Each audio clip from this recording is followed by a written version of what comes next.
Hello, team. Welcome to another ATP Geopolitics video with myself, Jonathan MSP. This is Ukraine War News Update. First part thereof for the 15th of August 2024. So much data to go through at the moment. Awful lot of stuff happening all over the shop concerning Ukraine. We'll go to the Ukrainian general stuff. Figures for the Russian losses for the day before. All the usual caveats apply. You can find them in the description to the video below. A couple of significant statistics here. We'll start with 1,220 personnel loss, which is, again, a high number, possibly being bolstered by the amount of POWs we are seeing being collected in Kursk. It's just phenomenal. The number of videos I've seen of POWs, I keep saying this every day, it seems to be picking up momentum. It seems to be taking more and more. Now, 8 tanks is about a daily average. 24 troop carrying AFVs. Oh, they've changed that from armored personnel vehicles to troop carrying AFVs. Interesting. So that means infantry fighting vehicles and APCs and MRAPs, etc., which is what we knew anyway. 24 there, which is just above the daily average. Artillery systems 47 there, over double the daily average.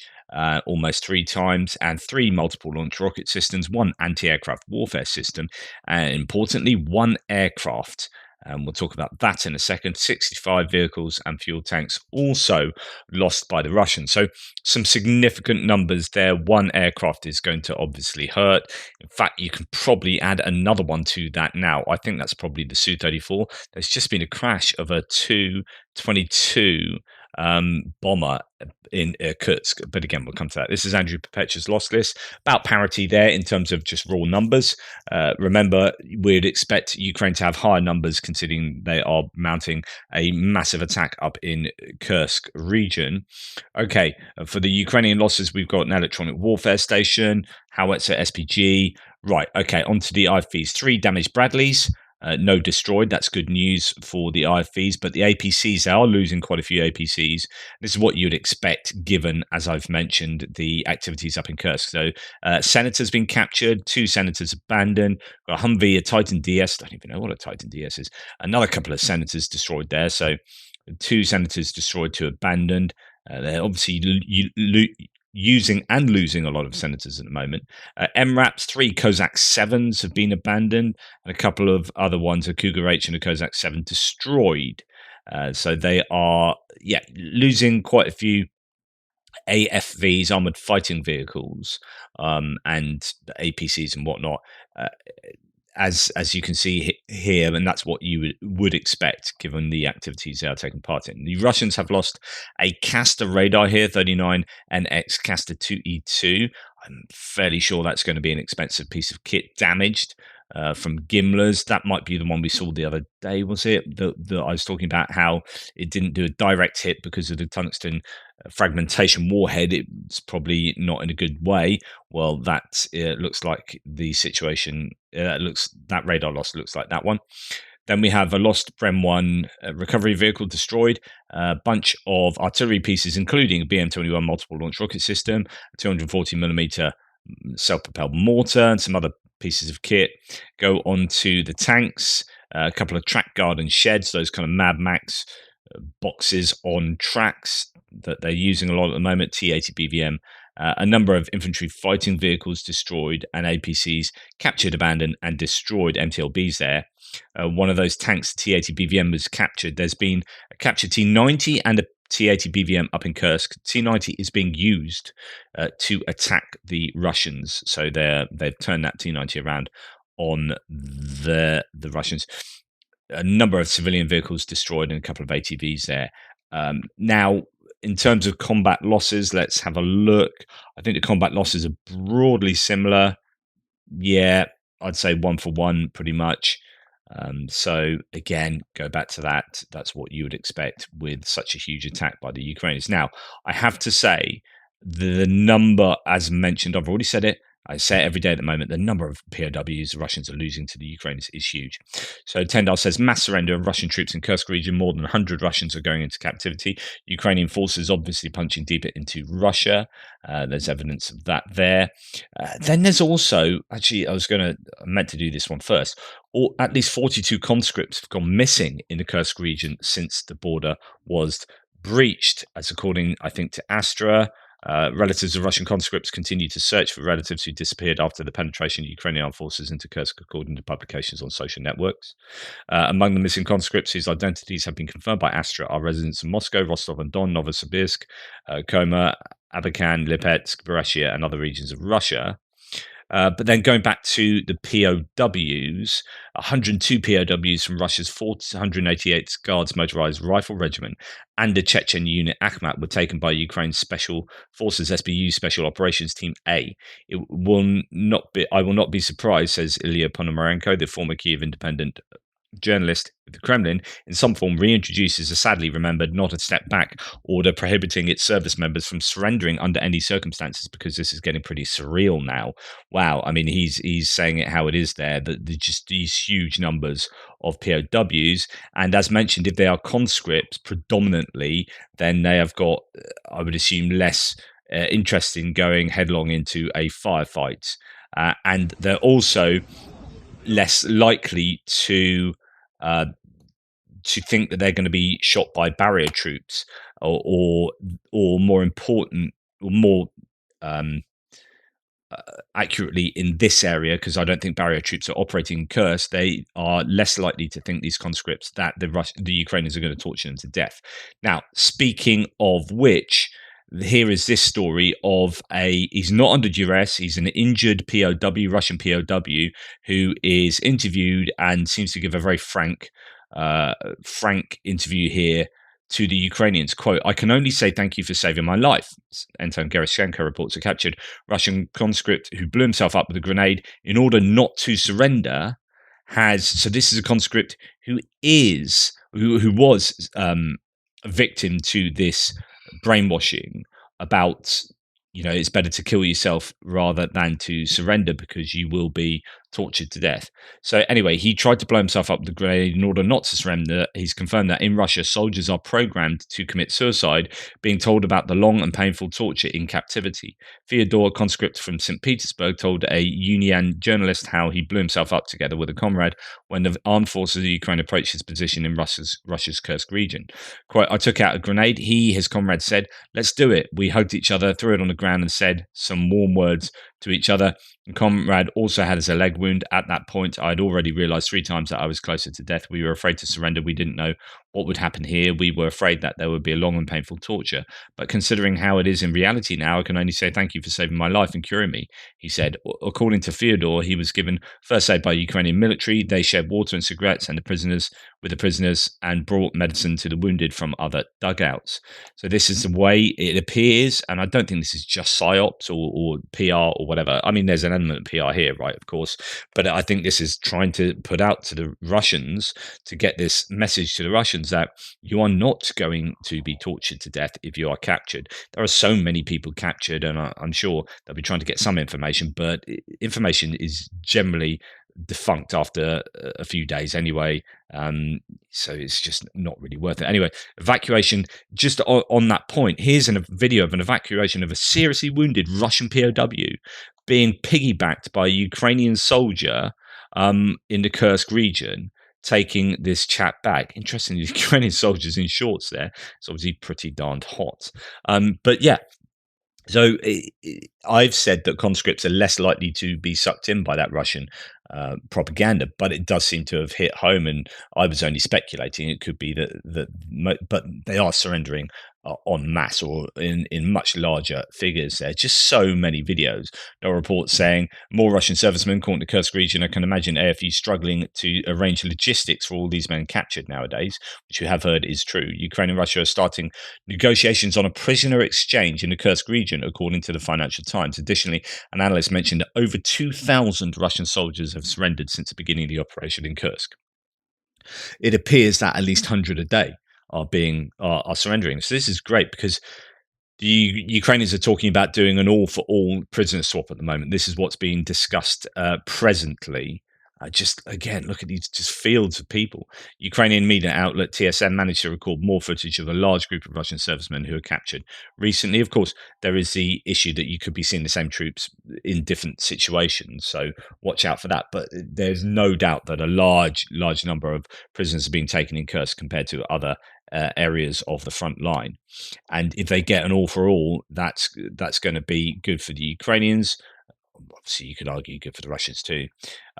Right, breaking news: a Russian strategic bomber, 222 M3, has just crashed in Cheremkovsky district in the Irkutsk region, which is significant. They've got 27 of these, I think. That was the last count, and losing one is going to be fairly significant for the Russians.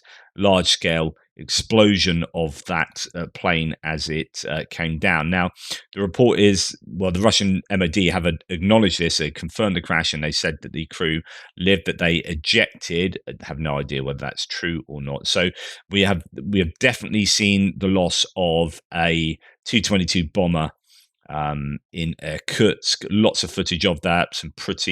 That's a pretty sizable explosion by the looks of it. It would be interesting if it was still carrying its munitions before, like setting them off. In which case, yeah, that is going to be a big explosion. Now, Ukraine's defense forces have destroyed another Su-34 in Kursk Oblast yesterday, apparently. Now, there is a bit of a caveat here. Is we've heard quite a lot. We've heard that quite a few aircraft have been destroyed, both fixed wing and rotary blade aircraft have been destroyed in Kursk. We don't have all that much evidence of this, although it's interesting to note a fighter bomber who is a Russian pilot and a Telegram operator is putting out pilot sniper. Major General Karchevsky Alexander Nikolaevich died. I presume is that two people, two crew, but certainly one crew member has died. So it looks like a Su-34 or another plane certainly has been shot down recently. So that I don't know which. It could be this one that's been listed on the general staff figures this morning, as already mentioned. So there is that. It does look like So I reported this yesterday that people are mourning the loss of Alexander Migulia, who was a MiG-29 pilot, MiG-29A, who was lost in combat. So it looks like the Ukrainians have lost a MiG-29 themselves over the last 3 or 4 days. That's obviously going to hurt the Ukrainians, but Russians certainly have lost quite a large number of aircraft, it appears, at least the claims are. Well, some are claims, some are rumors. Yeah, it could have been a very bad couple of weeks for the Russian Air Force. Okay, so there's also been a number of bits of footage that have been erroneous in different ways. Some footage has been erroneous for not taking place in Kursk, as the Russians have claimed. Then they also produced this one. This might be going back some days to nearer the beginning of the invasion into Kursk, because we heard of this happening previously, or it's another example of the same kind of incident. So earlier today, multiple mill bloggers shared onboard footage of a Russian Ka-52 attack helicopter destroying a Ukrainian convoy in Kursk, and with guided missile fire. Only one catch: the convoy was Russian. Ka-52 destroyed a pair of Russian transports in a friendly fire incident. The aftermath was filmed by the Ukrainian 225th Brigade after finishing off the vehicles with drone drop grenades. So they're like, thanks for doing that for us. We'll just finish them off. So yeah, I have a feeling this might be the second incident of this, but I could be wrong. Nonetheless, Ka-52s have at least once struck their own vehicles. I think the other one was in Sudzha area, where they had been getting out of Dodge, and the Russians had attacked them, trying to get out of Sudzha, attack their own forces. Now, bad news for the Ukrainians here. It does look like the Russian forces have managed to destroy, as claimed here, the second HIMARS multiple launch rocket system. It seems they were tracking it during the launch of 2 missiles and then targeted its hideout where it's reloading. Secondary detonations can be observed in the place the HIMARS parked, presumably in Sumy area, geolocated, in fact, to here just south of where they're attacking into Kharkiv. So this would have been one that is supporting the activities up in Kharkiv. Not Kharkiv, up into Kursk. So this is HIMARS being supporting the Ukrainian invasion into Kursk. You're going to lose these. It's war. I think it's been incredible that they haven't lost as many as they should have done, really. The Russians have done not a good enough job in taking out the MLRS systems but to only lose two of these over that amount of time, I mean, these are just effectively these are. Everyone thinks about HIMARS as being some like magic tool. These are effectively replacement for artillery. That was a strategy of the American Armed Forces in designing these. We don't need to use towed artillery so much. We're going to use these precision guided munition rocket missiles to yes, it's more expensive, but we're going to have pinpoint accuracy. Well, it's kind of like a mixture between artillery and just general missiles. But there's quite a few of these in Ukraine at the moment. The Ukrainians have received a number of MLRS from the tracked versions from Norway and the UK, and Mars 2 from Germany that do the same as HIMARS. HIMARS has just got wheels and has fewer pods actually, so only 6 pods, whereas the tracked versions have 12 pods. They do the same kind of thing. So having only lost possibly two of these, I'm not trying to sugarcoat this. It's just like you would expect to lose these, and so I've only lost two in the whole war is insanely good for Ukraine. Anyway, they might well have lost one there. So Russian troops are have hit an enterprise in Kharkiv with causing casualties with KAB guided glide bombs. Again, seeming to strike Kharkiv with both those and, as we'll see, surface-to-air missiles, the S-300. That is, Ukrainians did a good job of taking those S-300s out with HIMARS, so I hope they're going to do that again if there's another S-300 in the Belgorod Oblast hammering Kharkiv, but they also need to stop these planes dropping these guided glide bombs, which is why we've seen a concentration on airfields recently. 4 airfields were targeted the other night. We still don't know how much damage was really done in those strikes. Ukrainian military forces have captured a Russian Volnorez anti-drone electronic warfare system in Kursk. The capture includes documentation potentially offering insights into Russia's drone defense technology, and this is exactly what Ukraine would want. She's getting some of the best Russian tech and checking it out, capturing it, checking it out, and being able to utilize that information in their own electronic warfare or countermeasures scenarios. Okay, apparently one of the Russian T-90 breakthrough tanks captured by the Ukrainians has taken part in the Kursk offensive.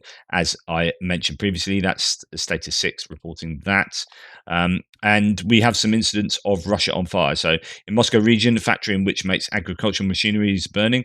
Checking back last August, there were 2 big fires in Lyubetsy, one at the Artstroy construction plant, and the other when a drone was shot down near a helicopter manufacturing plant. So this, I don't know whether this has anything to do with careless smoking, sabotage, or drone strikes, but yeah, major fire at the factory there, the Tomsky agricultural engineering plant. These are often, if you hear tractor manufacturing plants or agricultural machinery plants, they're often places that are making things for tanks, and it's likely, or it's at least plausible, that this is a genuine military target, and that it's on fire is unsurprising. Might be genuinely a completely agricultural engineering plant, but I think in a time of war, these plants certainly are going to be put to military usage. It's already spread to 2,000 square meters and not yet been extinguished, says next there. So could be a significant fire, as in strategically significant fire for the Ukrainians burning in Russia. Okay, moving on to distant strikes. So Russia fired, says Tim White, 29 attack drones during the night. All 29 plummeted to Earth, as Ukraine recorded a 100% record for hitting these Shahid drones, these mopeds. However, unfortunately, 3 guided aerial bombs did strike Ukrainian territory. As mentioned, probably that is the Kharkiv area. So it's really good. 29 out of 29, another 100% day there. So fantastic news for the Ukrainians. Okay, and there, as mentioned, so Kharkiv was targeted. 6 people have been wounded in Zolochiv, bombed with anti-aircraft missiles. So these are the S-300s.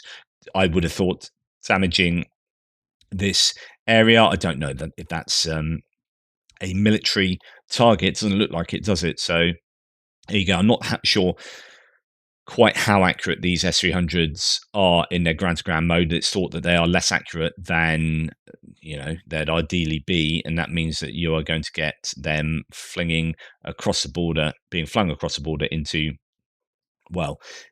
civilian areas, even if that wasn't the intention. Okay, Ukraine was again subject to a long-range drone attack with occasional missiles thrown in by Russia. Was the claim here um, by Tim White originally. There were explosions in Poltava, and this time in the center rather than Mirorod, which is the airbase that gets targeted quite a lot. However, one of the last remaining drones is threatening the latter right now. That's the airbase in Mirorod. So there is that. Right, an update. I said we don't really have too much detail about the strikes on the air bases from 2 nights ago. 4 air bases, 3 or 4, not 100% sure. There were claims of 4, and then claims of 3. A minor damage to the ammunition depot and 2 fire trucks there, likely for fire suppression. There is a burn spot near the flight line, but can't discern any damage. This is at Savasleika Air Base. Sorry. Yeah, unfortunately there were a decent amount of clouds, and the satellite image did not cover the ammo depot.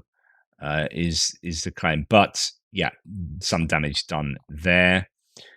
Now we are also seeing the use of JDAMs by the Ukrainians to strike along the border areas. Tekkino is one of them, the Shebekino is the other. Both places are areas that had been attacked previously by the Russian Volunteer Corps in their previous raids across the border. Another batch of airstrikes with JDAM bombs on the place where Russian 98th Airborne Forces is based in Tekkino, in Kursk region. That's not the Kursk where they are presently controlling, but that's over the border into Kursk, just up the road. And Shebekino in Belgorod region has been, I don't know what's struck there, but it is, and it has been actually for some time, fairly consistently targeted by the Ukrainians. Right, on to other bits and pieces. I'm going to do a separate Kursk one, just a quick update there. But on other bits and pieces, Russians have built full-scale model of the Rostov-on-Don submarine that was recently sunk by the AFU. The sunken original can still be seen at the bottom of the repair bay. So I don't quite know, a little bit too late. I think the horse has already bolted. So they built this mock-up model of the Rostov-on-Don, but the Ukrainians realize that's a mock-up, and you can see the real sunken one, then I don't think they're going to fall for that, and I don't think they're going to expend very expensive missiles taking that out. Right, there are multiple evacuees arriving in Stavropol. Over 300 passengers were on a train from Belgorod region, where, with almost no warning, another district was ordered to be cleared last night. Wow, so Belgorod is being cleared out. Are the Russians genuinely thinking that the Ukrainians are going to attack into Belgorod from Kharkiv, as well as into Kursk? I don't know that they've got the personnel to be able to remotely do that. Chris Wiki has a thread. Hundreds of Russians have refused to fight for various reasons. Age, sickness, mental health are reported to have been taken from a military base where they were being held and flown to Kursk, where they will likely be used in efforts to repel the Ukraine's incursion. This is not the first time this has happened. This happened again recently before Kursk was attacked. There was talk about refuseniks, and not just refuseniks, people who were, again, deemed as too ill to, or too not in the right place to be able to be signed up and mobilized. They're all being kept in one place. And I think some of those were taken down to the Donbass front line. Well, now they're being taken to Kursk. Astra reports that hundreds of refuseniks have been held in Kamenka near St. Petersburg, where the 138th Separate Motorized Rifle Brigade is based. Relatives say that some are unfit to fight. One man is 70 years old and can barely walk, and another only has one eye. The existence of the Kamenka military detention facility does not seem to have been reported previously. It suggests that different regimes are in place in Russia and occupied Ukraine, where refuseniks have been tortured, beaten, and starved. And he references another June 2023 thread that he's done on that kind of thing. According to relatives, on August the 12th at about 6 p.m., they received a message from the men who were there that they had been suddenly called to line up, and then without any explanation, they were put in Kamaz trucks and taken to the military airfield under guard. Two groups of around 300 people and 150 people, respectively, were reportedly driven away from Kamenka. The latter group ended up at a military training ground 7 kilometers from Kursk. They took them, grabbed them like a parcel, and then put them in and took them away. Relatives say. Now, these are the sorts of people that you are going to, if they do end up on the front line, surely they're going to be ripe for surrendering. These are POWs in the waiting. The men's wives were afraid that the army, quote, will throw them into the front line like meat because they're not registering anything. They're not saying anything. Everything is quiet, end quote. One man who was undergoing psychiatric treatment after fighting in the war told his mother that the army was, quote, now dressing them, giving them an assault rifle, and most likely sending them into battle. She worries that, quote, if God forbid he has an explosion in his head and shoots someone, who will be to blame for this? End quote. The men were not told they were going. Quote, as Comrade Colonel said, the centre in Kamenka is being disbanded, but he does not know where they are being taken, a source told Astra. Around 20 of the refuseniks are said to have escaped on the way. It's not clear what will happen to them. Another 10 men flatly refused to board the buses and are reportedly being threatened with being sent to the pre-trial detention centre. Husband of one of the women called her and told her that he and his companions, quote, were just given assault rifles, changed into uniforms and sent to an unknown location. He says about 20 servicemen managed to escape. No one was looking for them. Like many of the convict soldiers who were sent to Ukraine in 2023, it appears that the refuseniks have become ghost soldiers. And Chris Owicki's done a thread on those convict ghost soldiers. And of course, if these ghost soldiers are lost, if they die and there's no paperwork, then you don't have to pay compensation for them. A wife says, quote, we found out that they're still registered in the village of Kamenka in a detention centre for missing servicemen. It seems that no one is going to re-register them. They're not going to assign them to any other units. My husband says, quote, I'm just walking like meat now. And he says, even if I fall ill here, you won't get anything, no payments, nothing. According to the documents, he's simply not there on the front lines. It's likely that Russia's abrupt use of these men indicates a severe shortage of reserves in the Kursk region. This appears to be forcing the Russian army to use whatever manpower it can find, no matter how unsuitable it may be. And again, it's stuff like this that shows you how fragile the Russian armed forces really are. They are doing well on the Eastern Front. Toretsk and New York are in all sorts of trouble. But although it looks like the Ukrainians are retreating to the more large-scale defensive lines that near Pokrovsk that I've been talking about previously. So that's what you'd expect. But yeah, the Russians are potentially in quite a difficult situation.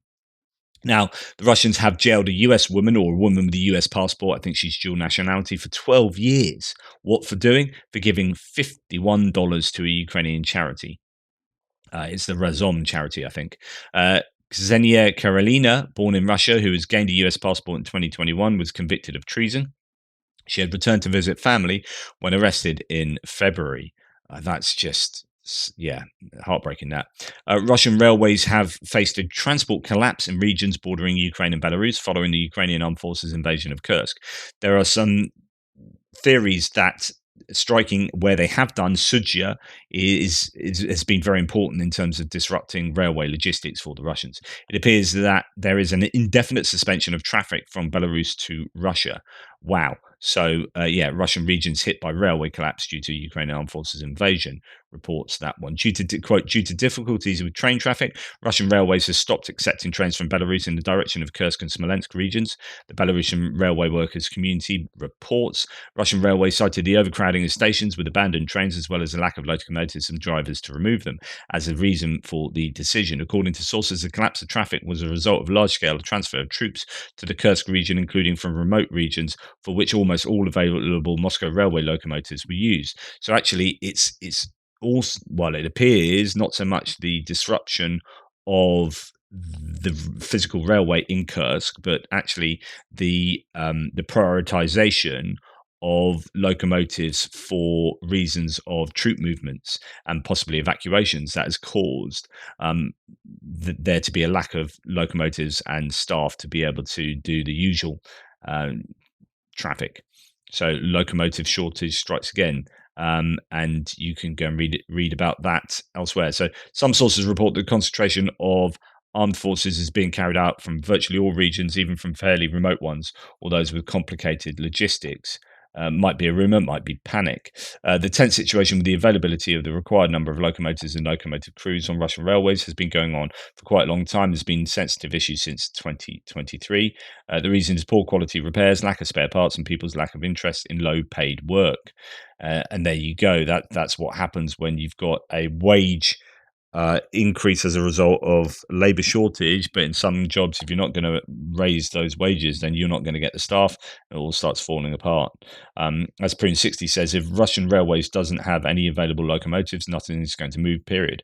But interestingly, when they were pointing out the directions that moment was cancelled in, uh, I'm not sure if it all was blocked. You can see three regions that border Belaruskov, Smolensk, Bryansk. I think they've said Smolensk and Bryansk are blocked, but haven't seen Pskov called out yet. Maybe I've missed it. But so on and so forth. I mean, you can go and read the long thread here on exactly what the ramifications are and what the details are of the locomotive crisis in the area. Uh, on the other hand, Ukraine has opened a hotline for Russian citizens in Kursk Oblast who wish to receive humanitarian aid or want to be evacuated to Ukraine. Amid the ongoing fighting in the area, Deputy Prime Minister Irina Vereshchuk has said. So the Ukrainians are doing the best as much as they can to help out those in Kursk. Unfortunately, while we're all cheering for Kursk operation, Donbass isn't doing well. Don't forget it; it's important for Ukraine, says Konstantin, a guy who is often on Andrew Perpetua's live streams. Now, this is true. It is not going well for the Ukrainians in Kursk. But the hope is that they're just moving back to their defensive lines, which is what I was saying sort of weeks and weeks back, that it's basically a slow withdrawal to those fortifications. And actually, this is what Andrew Perpetua is saying. Ukraine is obviously withdrawing to their prepared defensive lines around Pokrovsk. Whether those lines will hold will be seen, but it is obvious that this is what is happening, and it's a correct course of action. The biggest threat to these defenses will obviously be bombs, and Ukraine still lacks the air defenses to deal with those bombs. So the only realistic course of action is to go after the airfields, which the West apparently is completely opposed to due to escalation. Can people please stop freaking out about all of Donetsk falling this weekend, though? It's not obvious Russia has the strength to actually break through the defensive lines. Right now, they are bum rushing through lightly defended areas where they outnumber the defender 10-1. When you get to the prepared positions, which will force Russia to drop their ratio to maybe 5 or 6-1, the situation will dramatically change. Probably. It's not guaranteed.